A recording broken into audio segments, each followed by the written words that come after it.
Hello, everybody, and welcome to Ohio State Call-In Show here at Ohio State The Voice College Football. I'm your host, Garrison Getty, as always, on a Thursday at 7 p.m. Eastern Standard Time. Please be sure to like, share, subscribe to the channel if you haven't already. And if you also haven't, checked out our website at www.bocfb.com. You can see our weekly schedule and also the awesome writers that we have here that keep you up to date with everything that's going around in the college football landscape. Again, everybody, this is the Call-In Show, so this is your show. As much as we are, you are also the voice of college football here. So please come in, call in, leave your comments, questions in the chat. But before we do all that, everybody, I do want to bring on a friend of mine, special guest, friend of the show, friend of the network, my guy, Chris Drew. Chris, how you doing, my brother? Really good, man. How are you? I'm good, man. It's been a great week for me. Started a new job this week. Congratulations. Thanks, man. I love it. I honestly do. It's fun. Music blasting everywhere. There's putting greens at every corner of the office. It's awesome. Love that. It's great kind of job. That's a love that. Oh man, I love it, man. It's awesome. But my guy, I want to bring you on today and have a conversation with you because while I was at work and had some downtime, I was actually listening to your video, reacting to Berman Austin we're talking about in terms of the Bo Jackson situation, and right. I also wanted to thoughts to you, like, and kind of like move into that into some of the things that have gone on around Ohio State recently.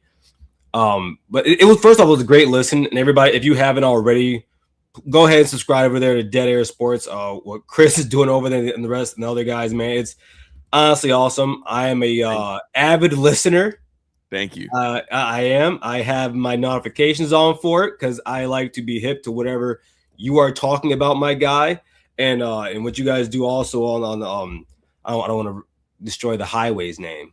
Oh yeah, I-71 right now. No, you're good, dude. Honestly, like when I do stuff over there, it's like if I want it to be like appointment listening, and the Bo Jackson thing was really unique because we all talk to people once you get to a certain level, like in the Ohio State sphere. If you want to talk to people, you do, and if you want to find things out, you do.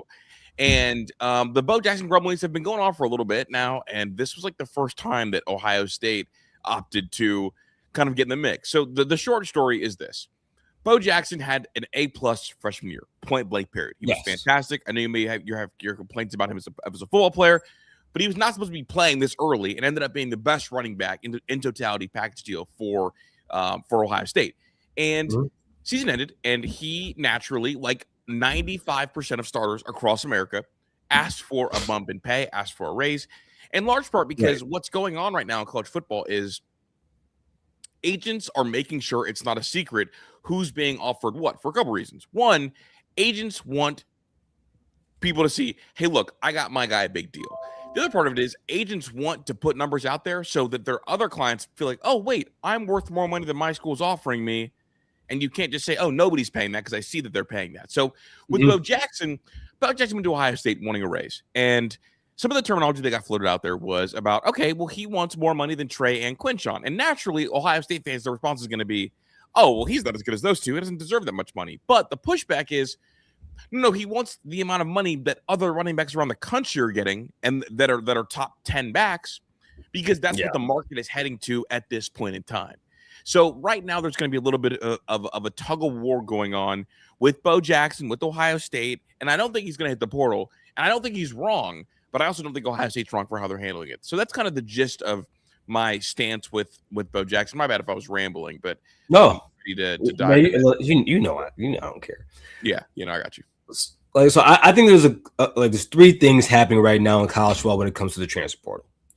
I think you have the legal situations, like what Demont Williams is going through, and everybody be sure to make. I know, Chris, I think at the end of your video you say you're going to be doing a video on that soon. Yeah, I'm still working on it. I feel like every time I sit down and research and like go through the Demont Williams situation, like another wrinkle pops up. So I probably will have something out tomorrow morning. I think for my Signal Lost morning show tomorrow, I'll have something out about Demont Williams, just because it is kind of the unfolding mess, and I think that a lot of media got it 100% wrong when he first hit the portal. And he's going to have his day. And now look, his agents dropped him. So it is. Well, I think he picked him back up today. Did he pick him back up? Yeah. Okay, well, missed that. So we got the agent dropping and picking back up. We've got Washington not putting him in the portal because they have no obligation to. Like, it's just kind of a mess right now with the Demont Williams. So I'm going to unpack that, I think, for tomorrow morning. after I finished after the Miami game. Right. So I think you have situations like that. And then I think you have situations where I think players deservingly so deserve the price tag that is put on them that they're going for. I have no problem with that.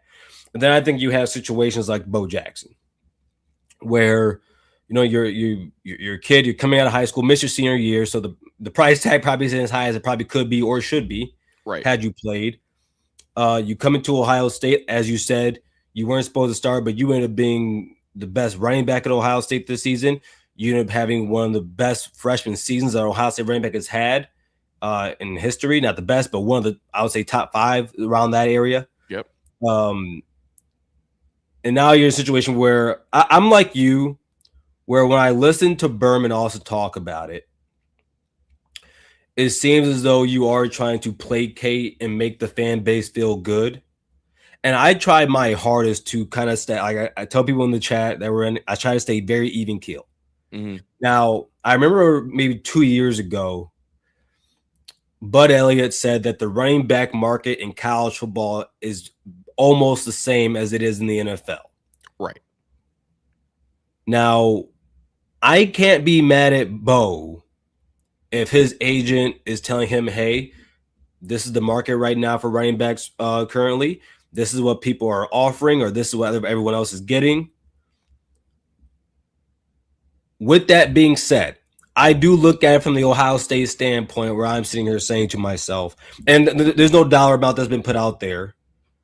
It's hard for me to believe that he's asking for the price tag of, I think they said Quinshawn and Travion combined almost. No. The thing is, like, it's likely that is the price tag he's asking for. The issue is the market has since changed. Like, the issue is Ohio State offered more than Quinshawn and Trey made the year before last year to a transfer portal running back that they missed out on. That's the issue. Yeah. So, and that's where media literacy is so important, because that statement, while it is true, it's also a little bit disingenuous because Ohio State has offered that amount of money to other running backs, not at Ohio State. And so that's the weird thing. And then the other part of it is Bo Jackson, from my understanding, once paid for his production last year because he played last year on a super discount. Yes, he did. Also for the next year. Yes, he did. So, if you ask for Trey plus Q combined, okay, cool. He was the best freshman back in America last year. Over 1,000 yards, and you paid him pennies on the dollar. So, he was first team All Big Ten, wasn't he? I don't know if he was first team All Big Ten, but I know he was. I don't think he was first team All Big Ten. Keep talking. I'm gonna look it up. It's you got him on a discount, and now he wants kind of that made right, plus what he's going to make next year is kind of where it's at. And for Ohio State, Bo Jackson's a rare case where I would pay him whatever he wants because I have the money. 2, you're telling everybody that you're paying for production right now, not potential. Bo Jackson has both. He already proved it. And for high school recruiting, you want guys to feel like, okay, if I go to Ohio State and I ball early, they'll give me a huge bump into my second year. Because Ohio State's not doing the thing where they pay guys. How many? I guess my question is, how many guys can you pay like that then at that point? No. Garrison. You can pay every single true freshman that balls like that. Every single one. No. I'm with you. No. I'm with you on that. I'm saying on the team, right? Because this is my problem. Not problem, but this is what I'm thinking. Because it's clearly you're gonna have, because I think Bo's in a different situation. I think Bo, in all reality, I'm just talking about strictly the Bo situation. Okay, if you come to Ohio State and you ball out as a true freshman, knowing that you didn't take a ton of cash to get there, you absolutely deserve to be paid your next year. Yes, that's what I'm saying. So it's the conversation. Are you okay with renegotiating every year? I mean, look, here's the issue. This is where Ohio State can't have it both ways. Ohio State only gives you 1-year deals, so they're not locked into a bad deal. So it's if you don't want to negotiate every year, give 2-year contracts. Yes. Ohio State is giving 1-year deals because if for some reason someone's a bust and a miss eval, they're not on the hook. Because here we go. What if you give Bo Atkinson 2 years, $2 million a year for the next 2 years? That's horrible. That's not a good return on investment. No, exactly. So like if you're Ohio State, like it's like, oh, we don't want to negotiate every year. It's like, well, you're not giving out 2-year deals. You're giving out 1-year deals because you don't want to have the bad contracts, right? Like what if Tegra was a multi-year deal? I was about to say something. I was about to say something really mean. What if Ethan Inyama what if Ethan Inyama was $2 million a year? How awful does that look? Yeah, I hear you on that. So Ohio State, like, they can cry wolf and be like, we got to negotiate with these guys every year. Well, Ohio State, you're also cutting guys' pay every year if they don't perform to their contract the year before. Yeah, I just, for me, man, I just, when it comes to Bo, and I'm gonna just taking his side for a second, man. It's not even taking his side. If you're Ohio State and you have this in-state kid who chose to come to be a Buckeye, stay a Buckeye, stay in the state, and you see what he did his freshman year, I feel like you're almost incentivized. Like, and I don't mean this in a negative way. I feel like you are almost incentivized to do what you can to keep him there. I think when you look at Ohio State in history, like wide receivers, yeah, we've always had those basically since, let's say, the late 80s. Orlando, we have Orlando Pace, but he's never gonna be passed up. Then you have guys, and we've had great linebackers, we've had some great safeties. Ohio State, I think the most famous position is running back. Right. And you had this kid from your state, and he just balled out his freshman year. Like, I'm almost talking myself into, because I was in the group chat last night. I asked everybody if Bo is asking for an insane amount, do you keep him or let him walk? And a lot of guys said let him walk. But then I'm thinking to myself right now, you do what you can. You do what you can. And I liked what you said about, keeping out. If he were to walk and you have Isaiah West, Bo's a better running back, but I don't know if there's a big gap between those two. Right, and that's what you have to evaluate if you're Ohio State. And as Ohio State, that has to be your negotiating tactic, right? Like this to make this so personal one way or the other, I think is like a disservice to the fan base. Like the fan base has to acknowledge, okay, Bo Jackson deserves to get paid. But at the same time, Ohio State has the duty to negotiate. Like both are true. Yes. And you negotiate with Isaiah West. Like you negotiate that way. You don't negotiate by going to your mouthpiece and making Bo Jackson seem like the supervillain when really he's just doing, the agent job. Yes. And truth be told, Bo did his job this year more than what was expected. Way more. Dog, in the Ohio State-Michigan game, he had his best game of the year. To me, that's worth the money. And here's the thing, Garrison. If the running back market is $1 million a year, I would sign Bo Jackson to a $1.8 million a year. $1.8 million next year. You know why? Here. Do it by averages. Last year he was worth $1 million. This next year he's going to be worth $1 million. You didn't pay him for his production for year one, so do it all at once. If you told somebody you get 2 years of really good to great running back play, and it costs you $2 million when the running back market is $1 million a year, that works out.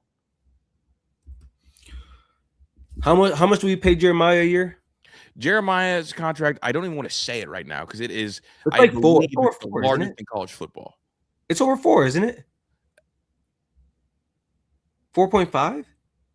I can't even. I don't want to talk about. All right, so listen. All right, now that we have some clarity. Yeah, Ohio State has bans, is what I'm saying, and they're just being weird about. Well, yeah. Well, I saw this really funny tweet. It said Ohio State isn't broke; they're just R-worded. Yeah. And if I'm thinking that, right, I don't think 1.8 is the number for Bo. Because let me ask you this. No. My thing is, like, if the running back market is $1 million per year, you got $1 million performance from him last year, and he didn't make $1 million. So I'm okay with giving him 2 for a year because Okay, that's where I was going. I was going to say 2. Yeah, I would doing it the next year. I would stop at 2 because here's the thing: no one's going to give him more than 2 in the open market. No. And here's the thing: he's also going to be a top 10 back in America next year. I mean, when you think about it, going into next year, right? How many players on Ohio State's team going into 2026 can you say are most definitely better than Bo Jackson at his position? Dude, none. Outside of Jeremiah. It's just Jeremiah. Like, here we go. The offense, the two best players. Here we go. When the ball moved the most, it was two players that had the ball in their hands, Bo and Jeremiah. In the Michigan game, when Ryan Day tried to clam up, Bo Jackson drove them all the way down the field. It was He was second in the team in receiving yards. He was? On that game, yeah. It was Cardinals and him. Yeah, I know in that game. After Julian threw the pick, people are like, I'm proud of Ryan for not clamming up after the interception. No, he did clam up. Go look at the drive chart after the pick. Everything was to Bo Jackson. Right. Running play, throw that he ripped for 20 yards. Yeah, I think now that like when I'm having and thankfully, I can call you for this, but I'm happy that we're having to have the conversation here. Yeah. Because you usually talk me off my ledge and some things. I think now that I'm here, I'm thinking to myself, man, and I'm like you. I don't think Bo's leaving. I don't. I think Ohio State is going to do they're going to do what they have to do to keep it. The other part of here we go. Just real quick, I want you to chew on this one. I think Ohio State operates a little bit of the mindset of, we made you versus we need you, and this is what I mean by that. If Bo Jackson was at a different place last year and had the same season he had, they'd be willing to give him $1 million to come over here. We saw it with Joyner, the kid who ended up going to Texas Tech, who left USC. But at Ohio State, the fans do it too. If you're already at Ohio State, the stance is, oh, anybody can come in and do what you did because there's so much talent around you. And so it's like, if they feel like they made you, they don't want to pay you. But if they feel like they need you, they got to pay you. And that's the difference there, right? And you see it more so with receivers. They're not going to pay these receivers that weren't productive because they feel like they can make you. I mean, I've always hated that argument when it comes to Ohio State quarterbacks. No. Well, quarterbacks, whatever. I don't know. No. Quarterbacks. No, I mean, just wide receiver wise. Because here we go. Like who is more talented in a vacuum, the Mylan Graham or the kid they just got from UTSA? It's Mylan Graham is the answer. But wait. All right, so hold on 1 second. You are asking me that question when I'm someone who I'm very strong in this stance. After 2 years in college, I don't care what you were in high school. I don't care how many stars you had. I don't give about none of that. What I care about is what do you show me on the field? What you showed me on the field was that you alligator arm. What you show me on the field is that you can't block. This is wild because you're his biggest fan. I was in a space and I was telling people that like you can't, like I was telling guys, you can't come at me about Mylan Graham because I spent 20 minutes arguing up and down with Ron about it. Yeah, and I'm the last person to. You're definitely wrong there, but it's okay. Yes, Devin Brown. So for me, DB33. But like for me though, if you have not been able to do anything in 2 years at Ohio State, especially based on what you were coming out of high school, I don't think you're worth the ticket. Okay, that's fair. And when you in your video, you said something that I've been talking about since Signetti got there. He cracked the code. Everybody, because when the transfer portal first opened, everybody wanted to go for the guys who had big talent coming out of high school. What did he do? He went for proven production. Yeah, production. He talks about Mylan Graham has outside of a spring game, he has no production. You know what? I think there is some holes in you have to refine your 2 years argument. Let me hear it. You just have to refine it. It's not polished enough yet. Because like Arvo Reese didn't do anything for 2 years. That's different. Okay. like here we go. Malik Hooker couldn't get on the field for 2 years. No, and that's fair. No, like those are fair points. Yeah, I think it's a good discussion point. I just think it needs refined as well. That's all I'm saying. I'm not trying to. No. I'm not mad at you for saying that. Like, because that is a fair point to bring up. Yeah, it's just that for me, I guess for me. But it's fair to think about coming out of high school, Arvell didn't have the expectations I gave over, and maybe that's me personally, but I don't think it's just me. I don't think Arvell or Malik Hooker had the expectations of Mylan Graham coming out of high school. No, he did. Well, to me, he did just because like I'm a sicko and I, grew up in Northeast Ohio. I guess, what is your stance on Chaz Coleman paying him $2 million out of curiosity? Are you okay with that? Why? Yeah. I would 2 million. I mean, No. 1.5 million. He's going to command 1.5. All right, so 1.5. I would say yes, and the reason I would say yes is I would base it off of the prospect that you can be. Like I was tweeting at Terry earlier because he said he has elite tape, and I think that word is being bastardized. That's not elite tape, right? Was that the tweet when Terry was replying to I-71 Rundown? Yes. Okay. So Tyler tweeted that, my co-host. Yes, but then Zion Grady and Chaz Coleman have identical stats. Yes, and then when Terry said, and shout out to Terry, when he said he has elite tape, I said no. So for me, if you said 1.5, I think you're paying him because first off, you want him in the building and you know what he can be. I would tell you this. I would also base that amount or paying that amount if Kenyatta came back or not. That's what I would base it off. If Kenyatta came back, I'm not paying you that money. Yeah, that's the conversation, right? Because at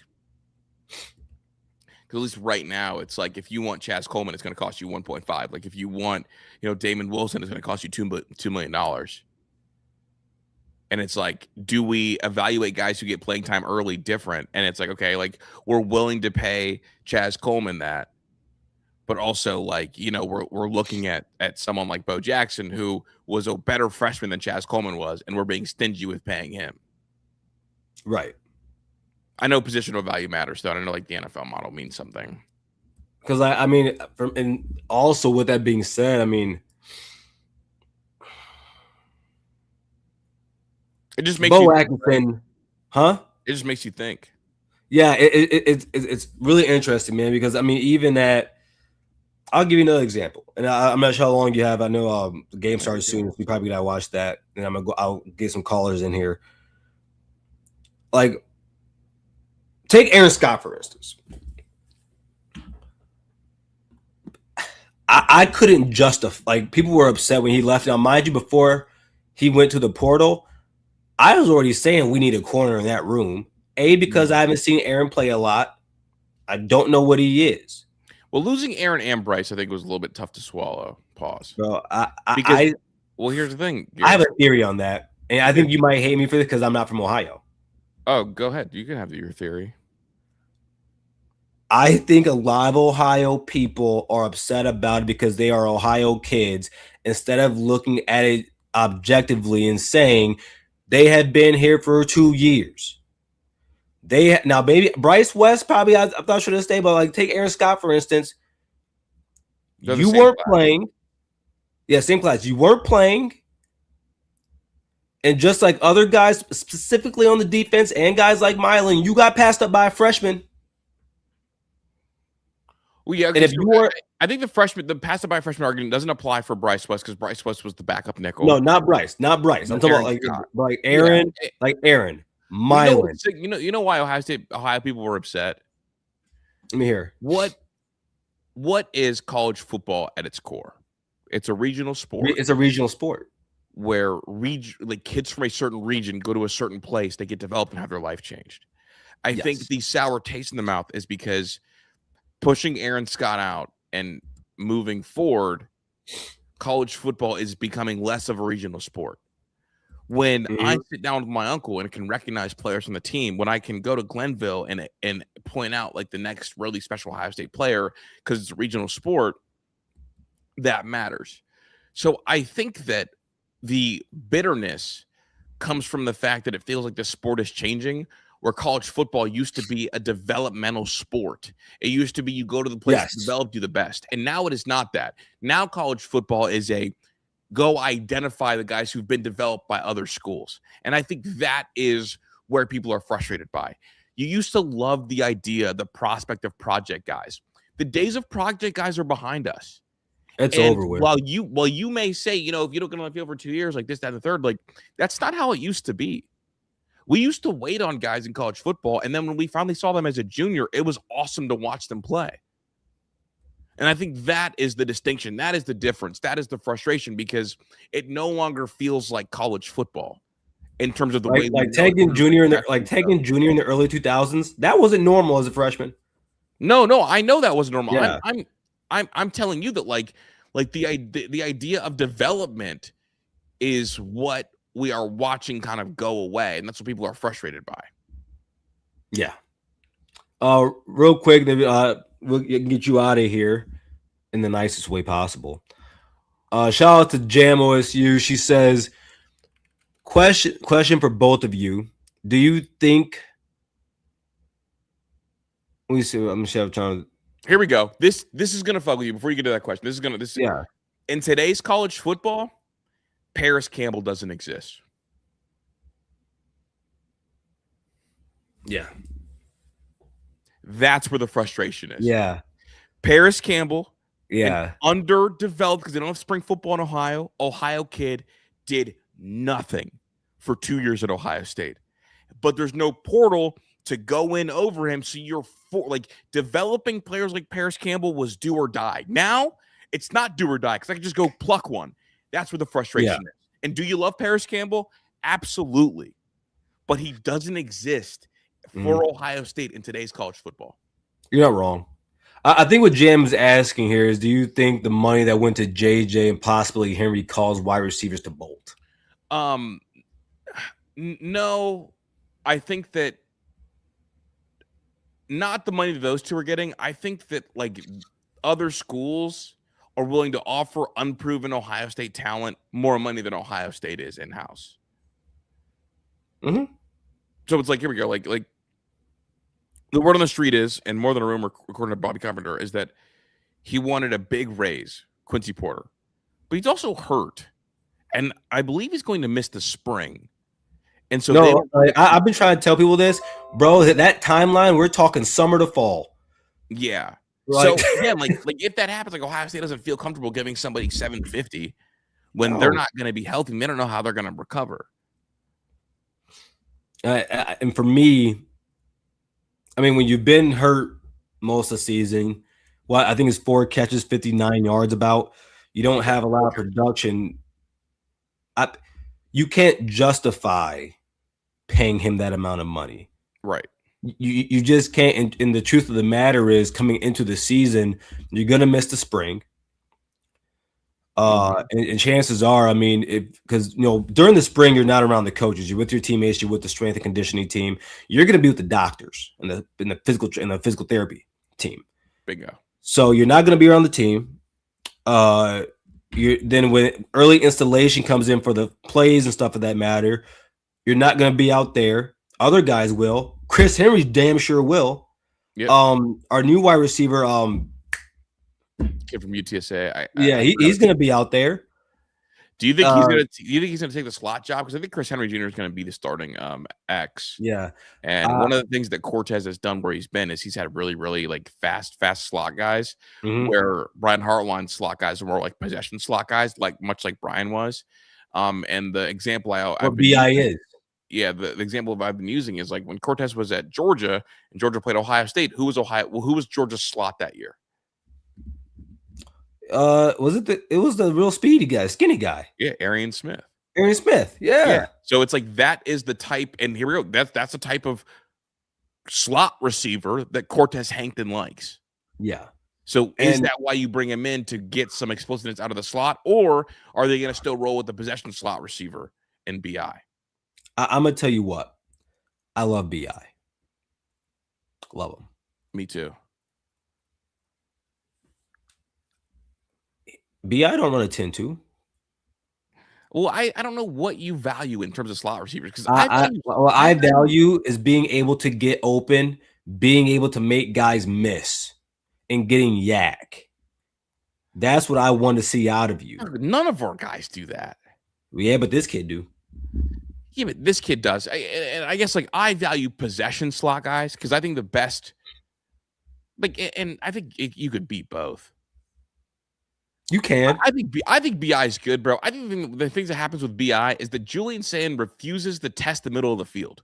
I do want to say this. That is a fair argument. I think BI could have had a 700+ yard season. Absolutely, bro. I think he could have. I mean, and if you don't believe me, if it's like, okay, like, well, BI's a bad player, like, and I've seen the All-22 film plenty of times. He's open a lot. He's always open. He's always open. He's always open. The middle of the field thing harmed two people, and one of them we're projecting what he could be. But even though I know he catches literally everything, and when he catches stuff, it's loud.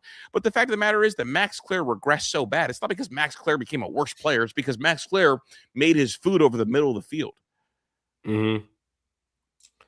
Yeah, it's really interesting stuff, man. And again, I'm not one of those people who chooses to crash out about Ohio State and the NIL until I see my program even become close to below good. Yeah, I won't. I don't have the I don't know how to say it. The bandwidth. I tell people what I don't do in the off season because I talk about the sport year round. I tell people that I just don't ride the roller coaster. I won't do it. I won't ride the roller coaster in the off season. For shoot, Chris, man. Anything else you have for us? I'm good, everybody. Man, I appreciate the invite, man. Gonna go watch some football, so I appreciate you guys. Yeah, I have it up right now. Got a video coming out tomorrow morning. Hey, Grand Rapids, Michigan, stand up. Trinidad Chambliss, you know what it is. Beat Miami, huh? I like Trinidad, man.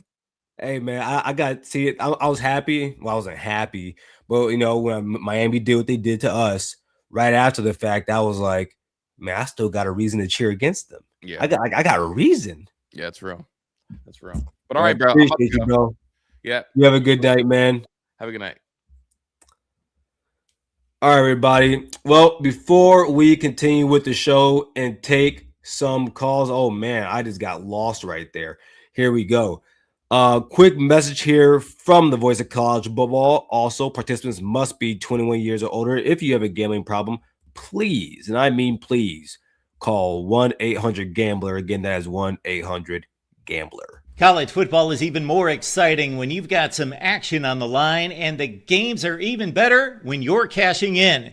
And the Voice of College Football is the place to be to get the greatest value. Start with my picks. 75% against the money line, 58% against the spread, and I've got a 40-plus year track record.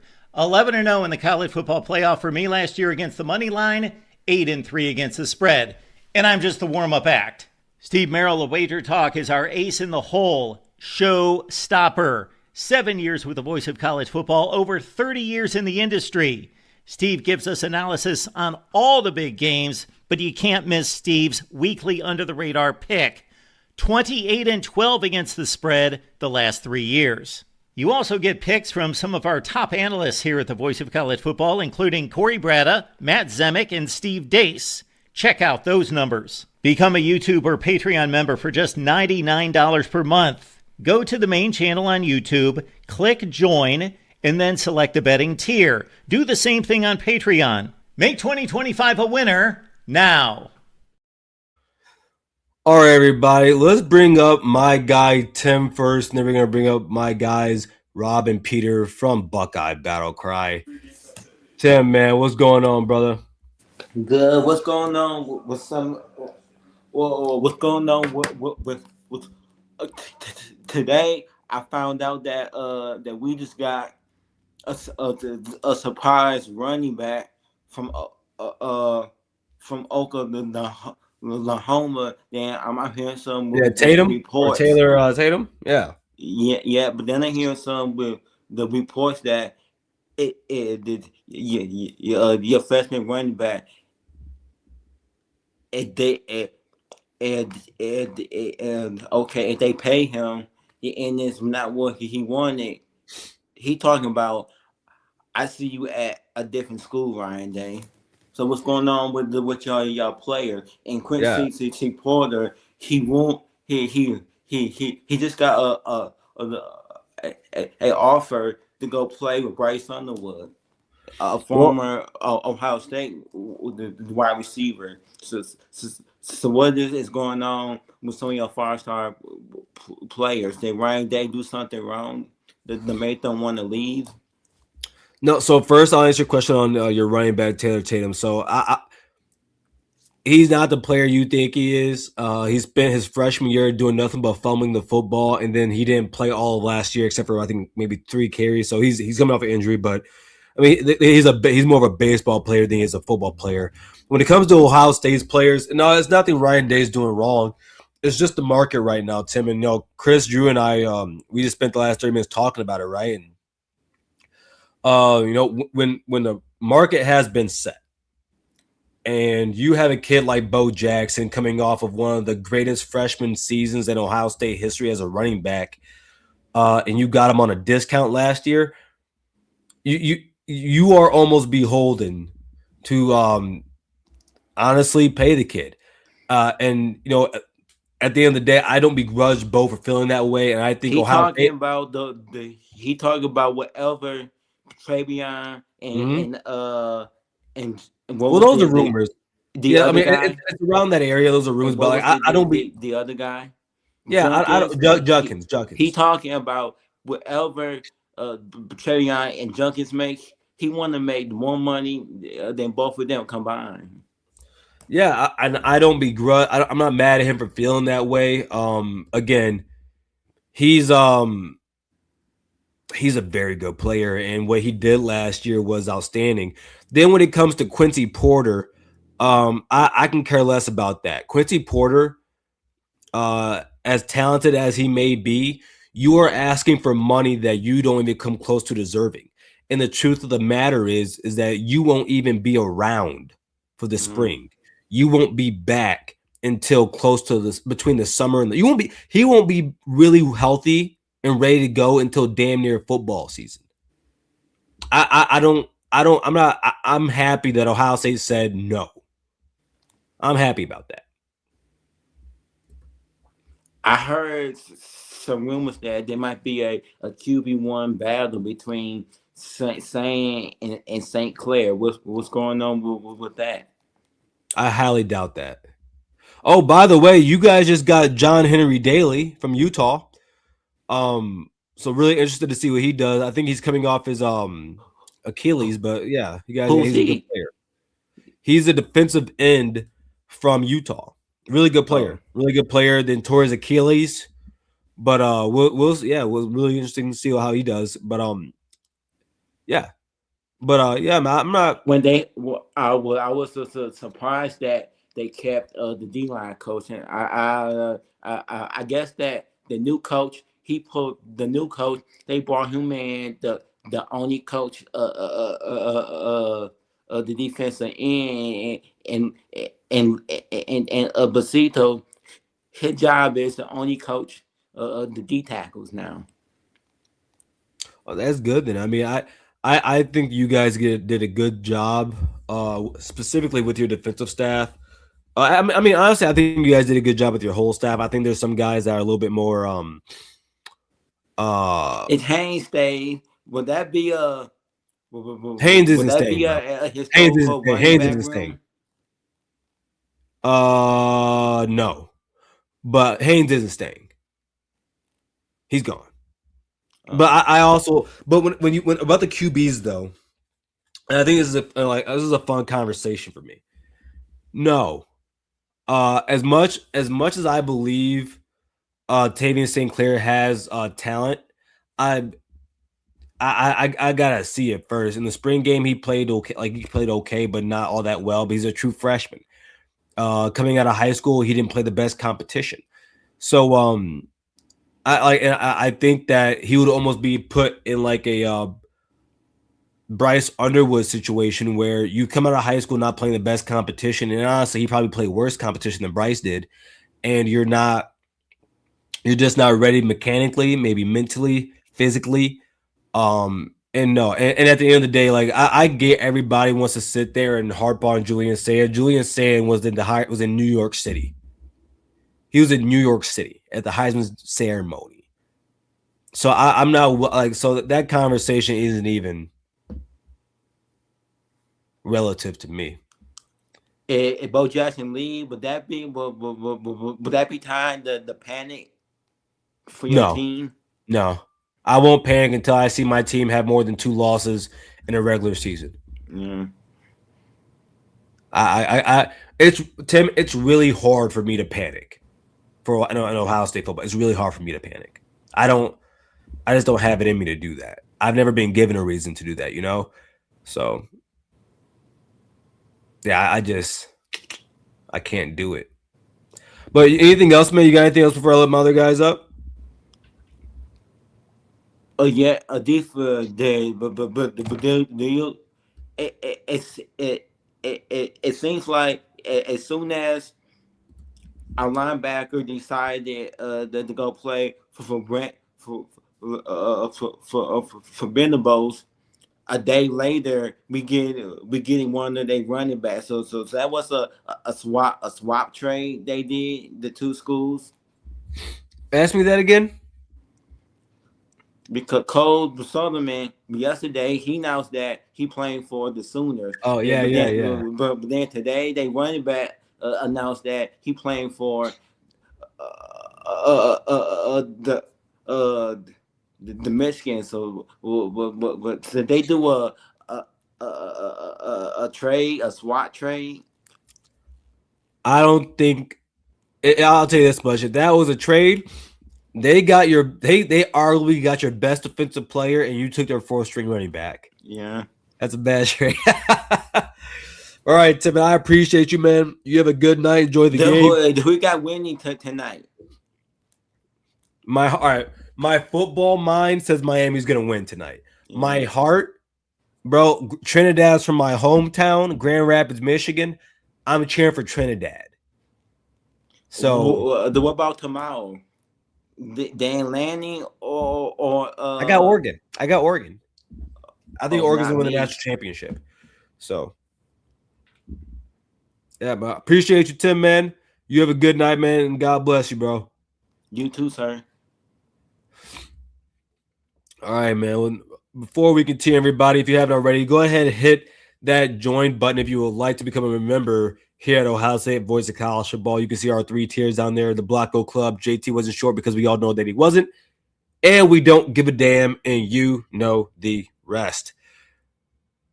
Let's get to my actually before we do that, everybody. Let's just get some house cleaning done real quick before we continue, because I know we're gonna have a good conversation with my guy Rob. I don't know where Pete went. Pete, if you're there, come back. But quick message here from the Voice of College Football. Get your business, product, service, or personal brand to the next level by partnering with the Voice of College Football. And let's discuss how you also can reach your target market. Check out the experience of one of our current partners that have been winning agency posted here on the screen, including our friends over at FanDuel. And just like them, we are here to deliver for you.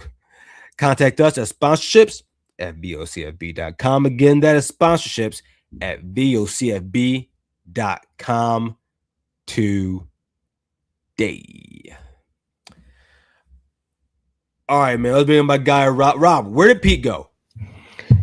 It says he hopped off to watch the game, and he'll call another time. Oh, screw the game. I mean, I've been waiting for this game all week, but man, I've been away from this for a bit. Yeah, man. Yeah, just trying to figure out, career changes and that. I'm an elementary school teacher right now, thinking about leaving the profession. One of the hardest jobs in the world. Wouldn't be the first and won't be the last, man. Like, I'll say this real quick that we get the football talk. There was a teacher who got their literally just fresh out of school, got their certificate, took their first job, then literally like 2 weeks later they left the profession. So things happen, man. Crazy. Hey, man. I always said, man, it's not easy because I think people forget, man. Especially in grade school, teachers are around people's kids more than the parents are. It's really interesting, man. It really is. It's really interesting. But no, I salute you guys. I think what you guys do is awesome, man. That's not easy. I can't do it. I don't have the patience. So definitely. What's going on, bro? What's on your mind? Not much, dude. You know what? Apparently the sky is falling. Ohio State's going to lose every single game next season. Yeah. I got guys telling me 8-4. Yeah, Ryan Day is gonna get fired. Hey, didn't we hear that last season? We're gonna go 8-4. Yeah. Oh yeah, I got Buckeye fans saying it now. That's the worst part. Yeah, that you guys. Brain dead. everything is fine. I don't want to hear this talk about Julian saying not being the quarterback. The dude was literally in New York. He was a Heisman finalist. It just so happened that, Mendoza and, others were, having a better season than him. But I honestly forgot who the other. So it was Mendoza, the Vanderbilt, Diego Pavia, and Jeremiah Love. Yeah, Jeremiah Love. It just so happened that it was, he's one of the younger guys there, and so he's not going to get. And Jeremiah finished 6th, pulling votes from you, which isn't bad, but that's what happened. Yeah, but and then it's just like. What am I hearing about this? Oh, Day can go to the NFL he wants to. We won't miss him. I've seen some of that stuff on X. I'm like, dude, like we are fine under Ryan Day, but the only critique that I give Ryan Day right now is look back at the Natty run. What things did you have in place? Okay, you had an experienced seasoned play caller in place. Like some of his worst decisions, I think I talked about this on the show before, was the internal promotions. Those were some of the worst decisions he's made as a head coach.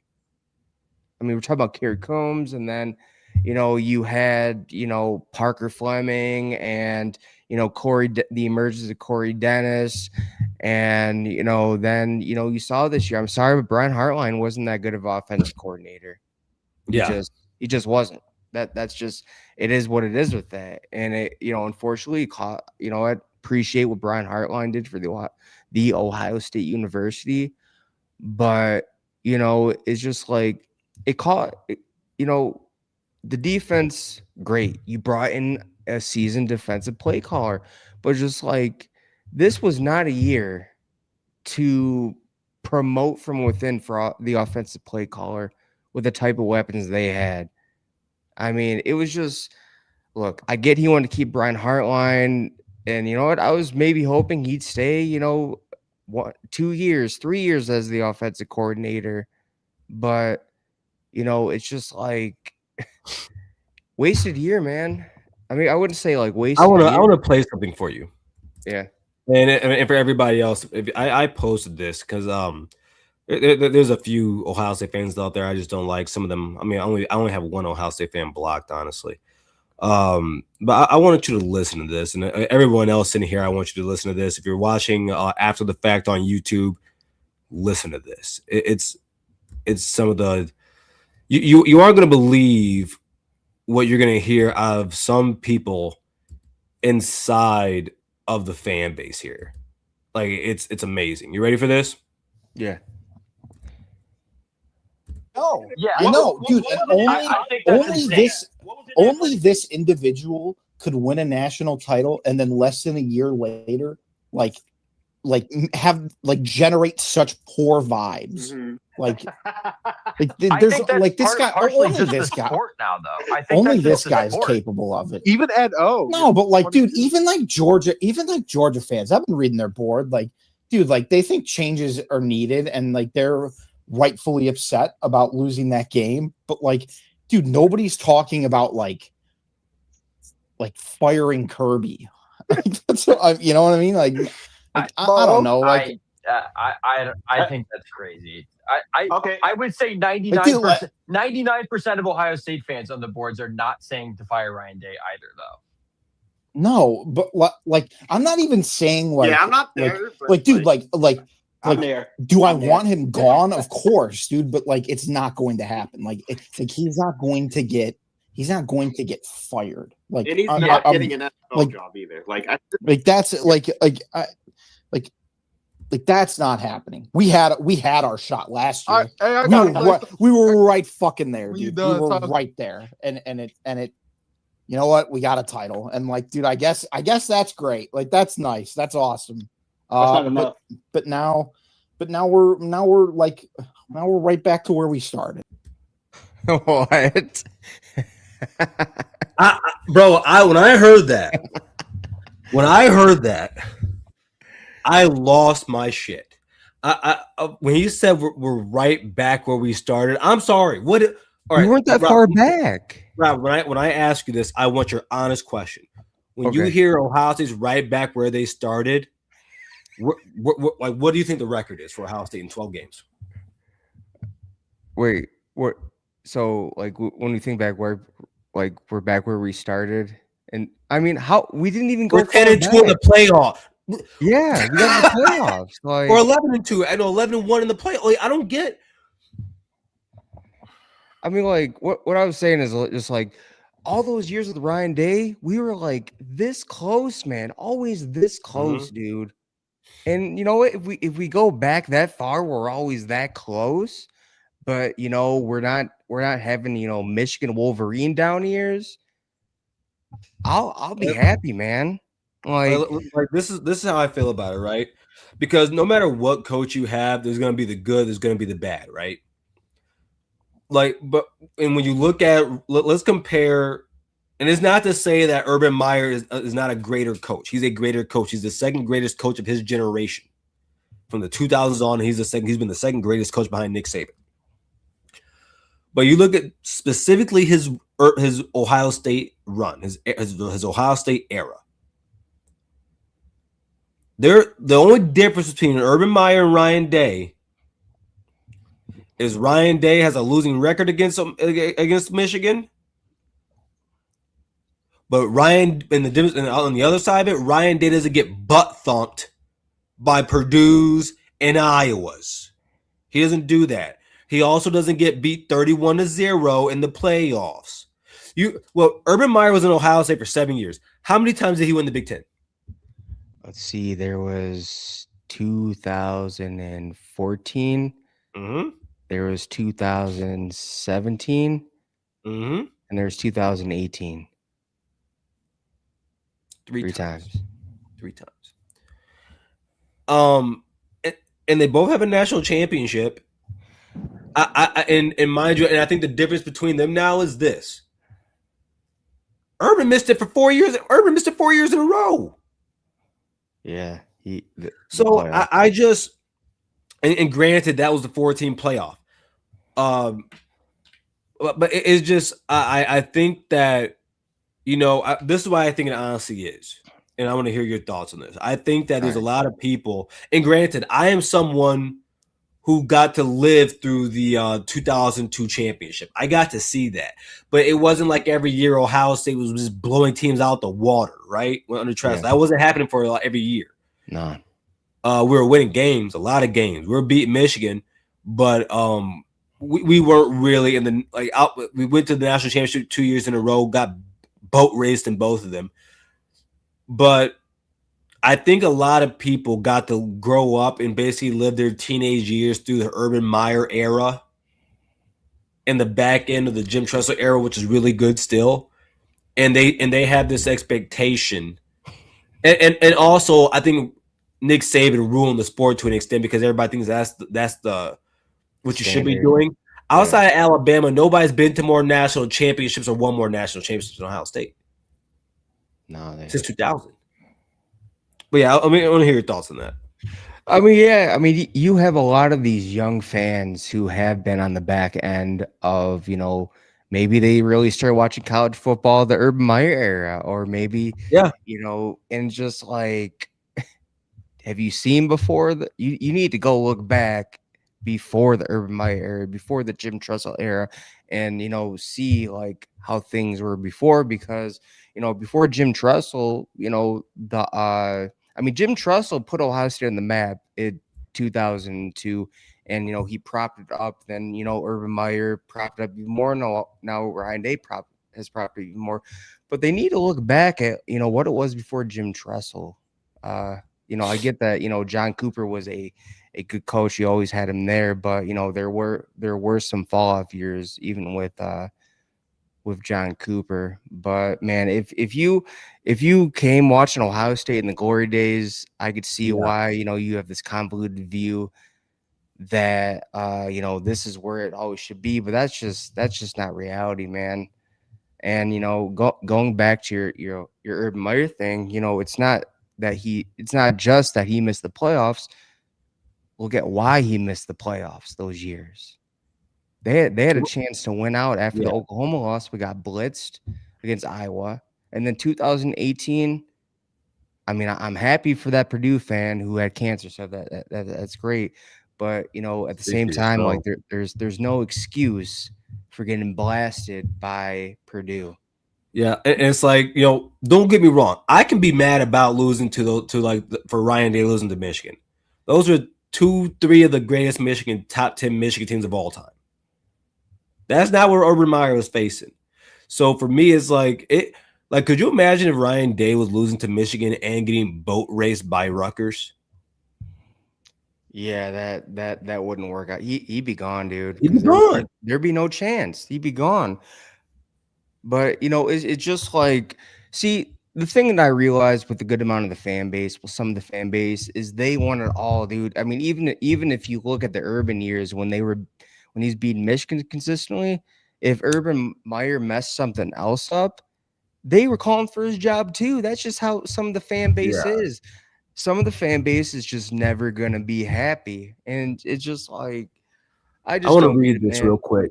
So shout out to Matt Annals for being here at the show, man. Thank you. Says Urban said his players hated him at first until the end of the year. Day's players love him and aren't quite as physical. Think about T-Ton, Indiana, Miami. We really got out coaching out physical. So here's my thing on that. You may think that, but how physical, Matt? I will simply ask you this: how physical did you think Ohio State was when they got blitzed 31-0? How physical did you think they were when Purdue had Rondale Moore, a tiny true freshman, running through tackles, breaking everybody's tackles? How physical did you think Ohio State was when Iowa bro? And funny story.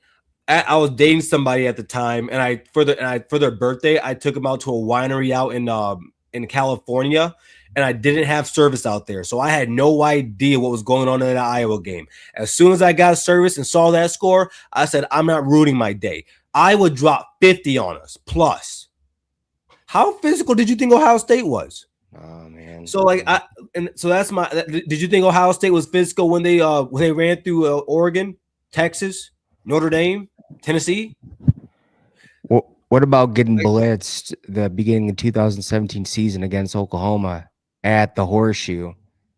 We won a national championship that year. Got blitzed by Virginia Tech.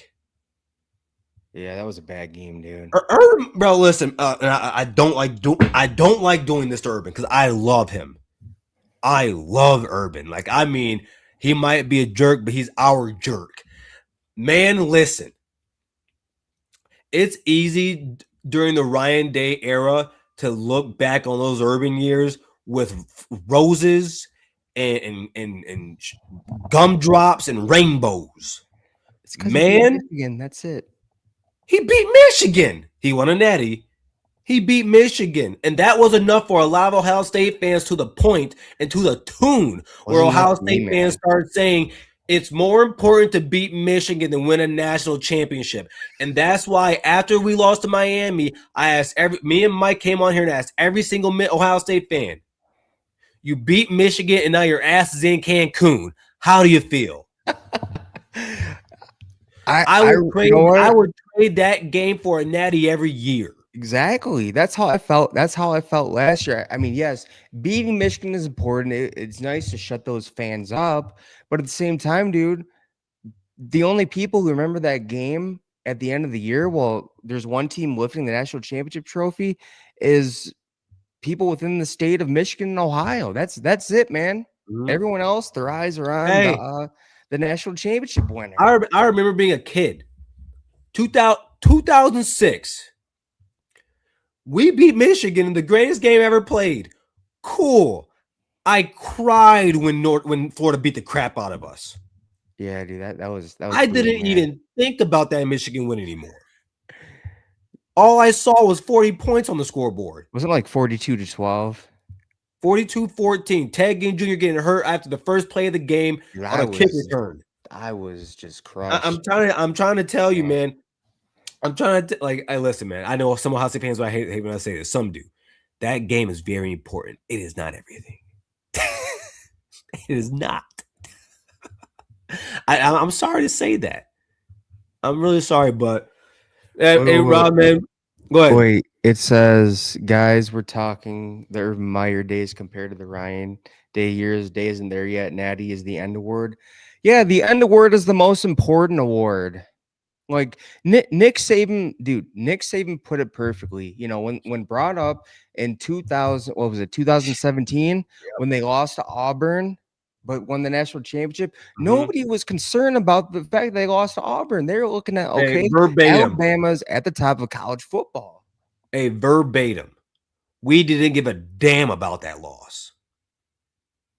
And again, you're saying we're comparing. Listen, what Urban did at Florida doesn't matter to me as an Ohio State fan. They both got one natty.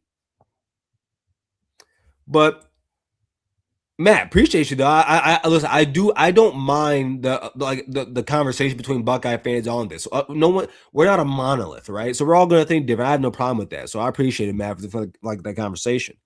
Before I let you get here going, man, anything left on your mind? Oh yeah, I was gonna say that I want to see.